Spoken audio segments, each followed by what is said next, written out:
something I really wanted to say to you, because I want to give it to you the way I got it. It kind of just really hit me within the last 6 months. I kid you not. Just kind of really it hit me of late, I guess I'm saying.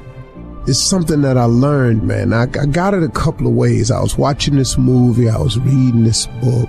I kind of got it a couple of ways, but it came to me, it just dawned on me how correct it was, and how oftentimes I've shot myself in the foot. How many times I had blocked so many blessings that could have come my way had I just been a little bit more of this. And I learned it, and I stopped blocking them, and it's starting to really open up the pipeline into my life, the pipeline of blessings. It could be whatever you need. It could be money, it could be family, it could be relationship, it could be education, it could be peace, it could be relevance, it could be any number of things. Whatever you hope for is that you consider success. It don't have to be money, but if that's on your list, you can get some of that too. But listen to me. Gratitude is the best gift that you can give yourself. What? That don't make no sense, do you? Yes, it does. Gratitude is the best gift that you can give yourself. It really is, man. Gratitude is the best gift that you can give to yourself. See, don't you get it? If you're grateful for what you have, for whatever it is, you open up the pipeline for more to come in. Let me tell you why. Because you're not complaining about what you have. Oftentimes, we can't show gratitude. We don't have time to be thankful, or we can't give a full compliment of appreciation because we complaining. Man, I don't ever get this. I only got this. My car can only go this far.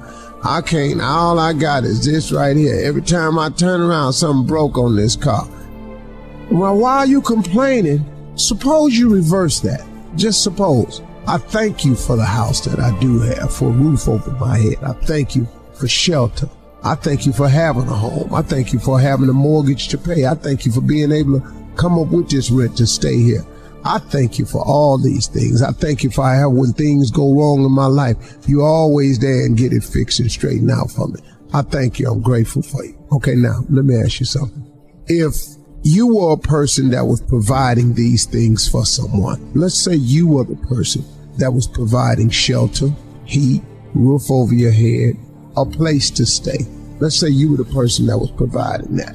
And the person that was receiving it, who has nothing but that, was always complaining about it. Every time you turn around, now you done gave this to this person, you done let them have it, but every time you look up, they complain and they pointing the finger at you. Look what I ain't got this, you got it.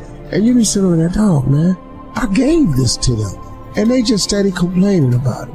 Now, let's say you gave the exact same thing to someone else. The exact same thing. Shelter, roof over your head, house in the same condition. Look just like the house you gave this person that was complaining. But every time you turn around, it was telling somebody, you know what, I sure appreciate this. I sure appreciate this place to stay, man. My family, man, we don't know where we'd be without it. I sure am grateful, man. It was raining the other day and then the drop get on us, man. We was in this house, man, and oh man. Some things go wrong with it, but man, I sure glad I got this right here, because it always make a way, and somehow it always works out. Now, if you were the person that was providing these things, and there's one person that had this house that ain't as sharp or as good as the other house, was complaining all the time about it, but the other person over here was grateful for it.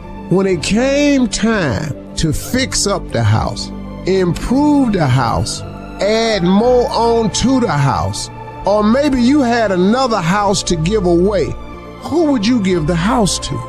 I think logically you would give it to the person who has shown the most appreciation for it. I bet you, man, if I done gave somebody this something and all they do is complain about it, I can assure you that if they come back to me for some more, I'm gonna be real slow to grant that wish. Cause man, the last time I gave you a place to stay, I know it wasn't the best house on the block, but you didn't have nothing when you came to me.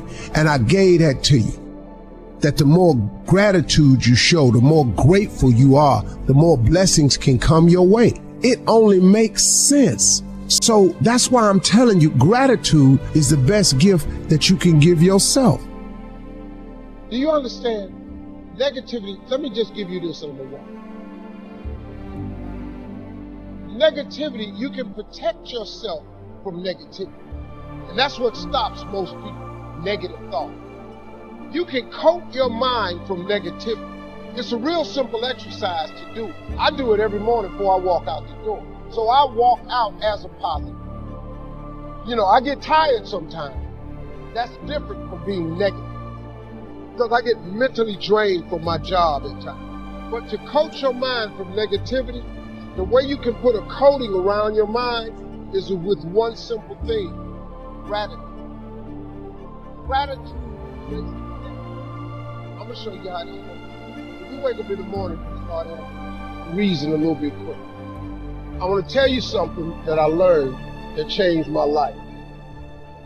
I was reading a book one time that had a quote in there from Albert Einstein.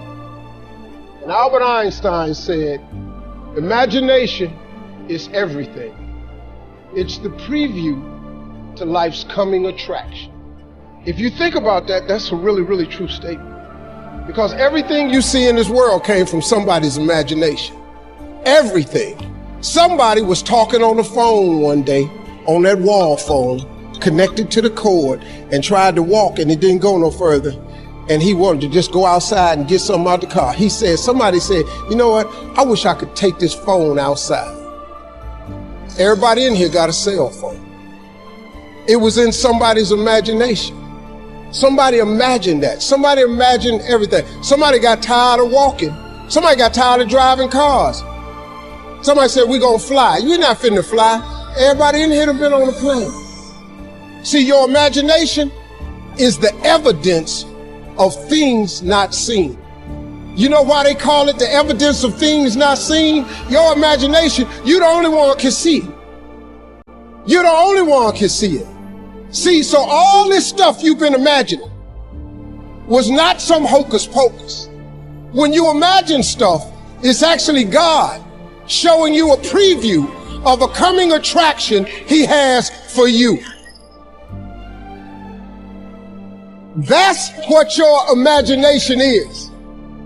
Why do you keep imagining yourself with a second home? Because God wants you to have a second home. Why do you keep imagining yourself in a supervisory capacity on another job? Because God really wants you to have that. Why you keep dreaming of opening a business one day? That's because that's what God really got for you. And He put it in your imagination. The problem with your imagination, though, is you tell it to the wrong people. If you want to kill a big dream, tell it to a small-minded person. You can't, oh man. Think about this in your life. How many times have you had this really incredible idea and you took it to your family and your friends? You shared it with them and they shot it down. You know why they shot it down? Because they couldn't see it. Because God didn't put it in their imagination. He put it in yours. It was your evidence of things not seen. See, all this stuff you've been imagining, you ought to start working on it.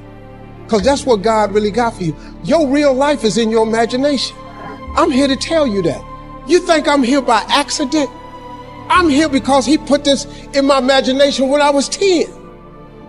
When I was 10, He showed me I was going to be on TV. That's all I ever wanted. The assignment when I was in the 6th grade was everybody write their name on a piece of paper and write what you want to be. You know what I wrote on my paper? I want to be on TV. Now, the problem I had, though, was I used to suffer with a serious stuttering problem. I couldn't talk outside my house. I stuttered for years. I flunked out of school. I'm on my 3rd battle. I lost everything I ever owned twice. I've been homeless and lived in a car for 3 years. But at 10, though, I wrote on a piece of paper, I want to be on TV. So the teacher went around the room and read everybody's paper. She had you stand up when she called your name. And the only assignment was your name and what you want to be. Doctor, lawyer, dentist, basketball player, football player. I wrote I want to be on TV. She saved me for last. She said, "Little Stevie, come to the front." Now I'm thinking, I'm going to the front because I got the best answer. Because ain't nobody had put that on their paper. She called me to the front. I'm thinking I'm finna give me a gold star. But I was wrong about that. She called me to the front to humiliate me. First of all, you know I can't talk. I suffered with stuttering stammer so bad, I couldn't talk at all. And that lady lit in on me. Why did you write this on your paper? Now I'm standing there, I can't talk. Who in this school ever been on TV? Who in your family ever been on TV? Who in this neighborhood ever been on TV? I'm crushing her. I'm standing there dying. She said, look at you standing there. You can't even talk. How they gonna put somebody like you on TV? So every Christmas, I send her a flat screen TV. Because I don't want her to miss me. I do not want her to miss not an episode of me. Because I wanted her to see what God had done for me. The fact that you couldn't see it, it wasn't for you to see. He put it in my imagination.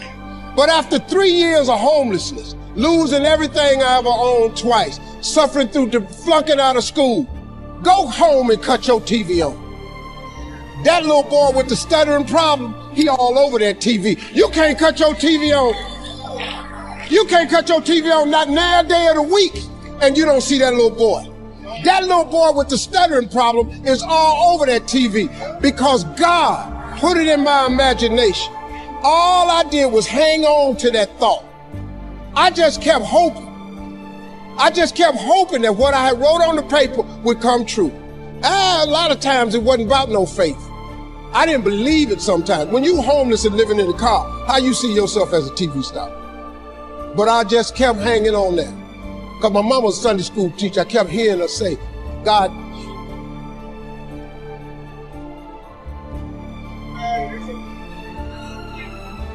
God didn't bring you this far to leave you. God didn't bring you this far to leave you. Why do you think he keeps waking you up? Because he got more for you. He got way more for you. He got plans for you. But he needs your faith. He just needs you to call on him. He needs you to dust off your imagination and just go for it. You got to try. Quit waking up thinking you ain't got no say-so in your life.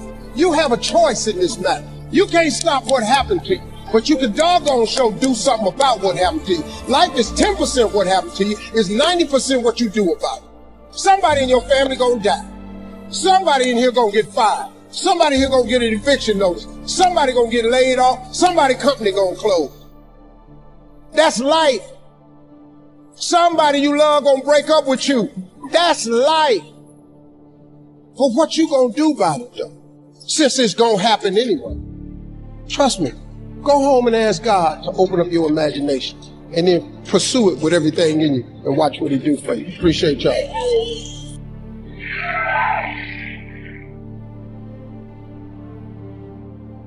Everybody wants to be successful and everybody wants to be happy. I'm going to tell you something about that. That happiness and success is available for every last one of you. But I'm going to tell you what you're going to have to do. You got to change your mind. Planning on being successful, you have to change this here. The difference between successful people and non-successful people is right here. It ain't no different. It ain't none. I ain't got no more than none of y'all got. God gave me the same thing he gave y'all. God loved me the same as he loved all y'all. He don't love me more than he loved you. But you have got to change your mindset. You got to get funky if you want to be successful. If you think that they're going to mail this money to your house, you're dead wrong about that. If you think they're going to pave the way for you and make it easy, you're dead wrong about that. If you want to be successful, you got to change your mind, and you're going to have some faith. If you ain't got no faith, if you ain't got no relationship with God, you finna make this thing way harder than it's got to be. And I'm flat out tell you that right now. Look at here. You think you gonna be successful without God? Let me ask you something. How that's working out for you. I am here to tell you that you can come from nothing and become something. But you're gonna have to have one. Now you can come up with another way, but there ain't a book out there on the market how to make it without God. It's 1,000 books about faith and how to make it with God. You're not going to make it without it.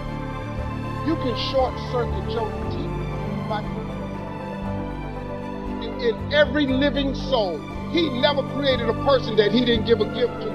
All you got to do is uncover that gift that he gave you and start using it. The Bible says your gift will make room for you. Let me tell you something a guy told me one time. He said, Steve, he said, see what he drives, see the house he lives in, see who he is. It's been about 6 months and I was thinking about it. I decided to follow my boss home. I really did. So I got out and I just sat in the parking lot. He worked late. I just waited. We started driving home. The car he was driving, not the car I knew. Then he pulled up in front of the house. And the house he pulled up in front of was not the house that I was dreaming of owning. And then his wife came to the door. And when she came to the door, that damn show wasn't who I was dreaming of opening up the door for me every day. And he told me, he said, you will never make more money than your boss. So if that's the car he drives, that's the car you live in. That's the house he live in, that's the house you'll be living in. And if that's who greeted him at the door, that's pretty much the chick you gonna get. After I could have dealt with the car. I could have dealt with the house. But when that chick came to that front door and I looked at her, I said, I got to quit this. Because that just wasn't what I had dreamed of. You have got to make some decisions in your life. But you got to tie it to this gift. Your gift is the thing that you do the absolute best. That's your God gift. He didn't hide it. He didn't put it under the rock. He didn't hide it in the ocean. You don't need no map to find it. God put it right here when he made it. All y'all are. The Bible says your gift will make room for the presence of great men. That's a scripture. That ain't ethereal. See, I ain't got but one gift. I have the ability to take information and transpose it into comedy immediately. I don't even have to think about it. I don't even have to. It's just what I do. I don't practice it. It just come natural to me. You see people who open their mouth and they just sing. They can just sing. And I don't care how hard you rehearse. You can't sing like that.